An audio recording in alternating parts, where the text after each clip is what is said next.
The EU AI Act Newsletter Number 61. Council of Europe AI Convention versus the Act. By Risto Uk. Subtitle: Comparison of the Council of Europe's AI Convention with the AI Act.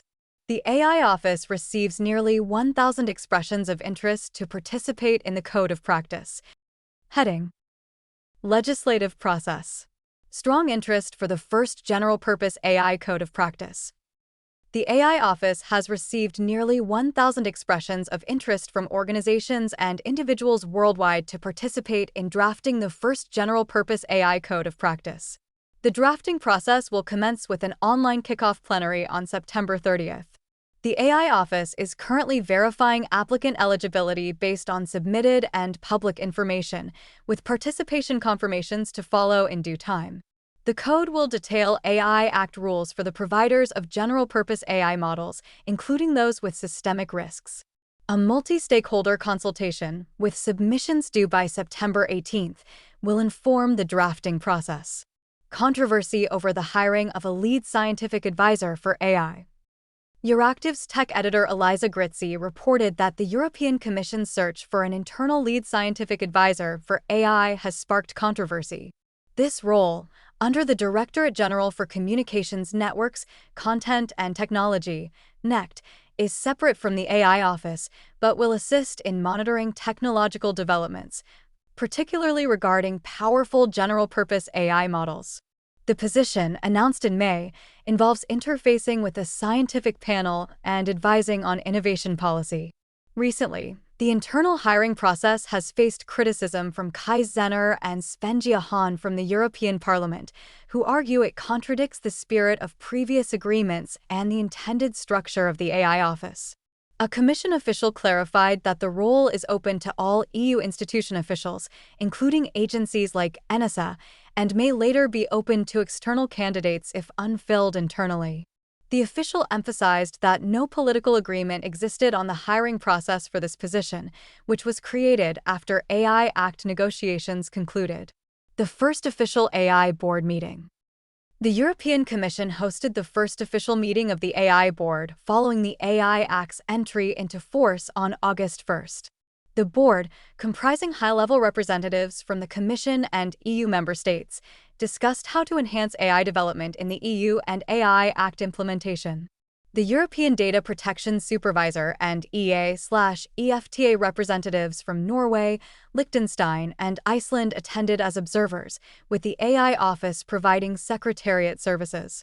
Key focus areas included establishing the board's organization and rules, progress updates on EU AI policy, the AI Act's implementation progress, and exchanging best practices for national AI governance. The Commission and member states aim to ensure a timely setup of the AI governance framework and effective implementation of the Act. This meeting followed the preparatory session on June 19th. Heading: Analysis. There's an image here. Description. Website screenshot. AI Policy Lab at UMA University article on European AI and human rights. How Europe is shaping AI for human rights. Virginia Dignam, director of the AI Policy Lab at UMA University, wrote an article comparing the Council of Europe's AI Convention with the AI Act. The Council of Europe Framework Convention on AI, Human Rights, Democracy, and the Rule of Law was opened for signatures from September 5, 2024. It emphasizes transparency, accountability, risk management, and protection for vulnerable groups. The AI Act takes a more market-centric approach, providing clear regulatory guidelines for businesses while protecting consumer rights. Its risk-based framework allows for differentiated oversight based on the risk posed by AI applications, particularly in sectors like healthcare and transportation. While the AI Act excels in its precise framework fostering compliance and ethical AI development, the Council of Europe Convention has a broader scope. It emphasizes human rights, democracy, and the rule of law in all sectors, going beyond economic concerns. AI Office needs top scientific talent, not familiar faces. Alex Petropoulos, Advanced AI Analyst at ICFG, and Max Reddell, Advanced AI Director at the ICFG, published an op-ed in Euractiv arguing that the AI office faces a decisive moment, with reports suggesting the European Commission may fill the crucial lead scientific advisor role internally rather than externally.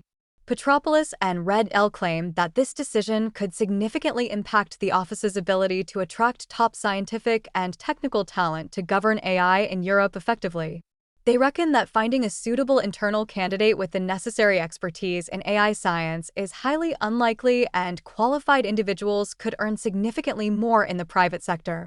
The authors state that the importance of this position lies in its influence on talent acquisition, which is crucial for addressing complex regulatory challenges, such as assessing systemic risks posed by general-purpose AI models.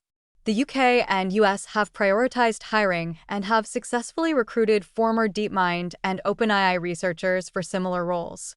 In contrast, the EU AI office has yet to appoint key positions like the head of unit for AI safety and lead scientific advisor. How to design the code of practice. A study by Jan Padova and Sebastian Thess, lawyers from the law firm Wilson Sonsini Goodrich and Rosat, commissioned by CCA Europe, provides 10 recommendations for the development of the AI Act Code of Practice for General-Purpose AI (GPI) providers. 1. Incentivize GPI providers to participate in self-regulation rather than relying solely on in-house compliance. 2. Align the code with international approaches and standards to prevent fragmentation. 3. Provide clear and adaptable guidance on GPI provider obligations, including systemic risk domains and safeguards. 4. Avoid issues outside of scope, including interpretation of compliance with union law on copyright. 5. Where the AI Act allows flexibility for different compliance measures, align with international approaches and technical standards. 6. Determine the right level of granularity for each obligation and account for provider expertise. 7. Involve GPI providers in setting the right level of granularity. 8. Ensure AI office involvement in drafting the code. 9. Reflect on different stakeholder roles in the drafting process participation. And 10. Organize a clear and efficient drafting process with precise milestones. This newsletter was narrated by Type 3 Audio for the Future of Life Institute. It was first published on September 16, 2024. Images from this article are included in the podcast episode description. To report an issue or give feedback on this narration, go to t3a.is.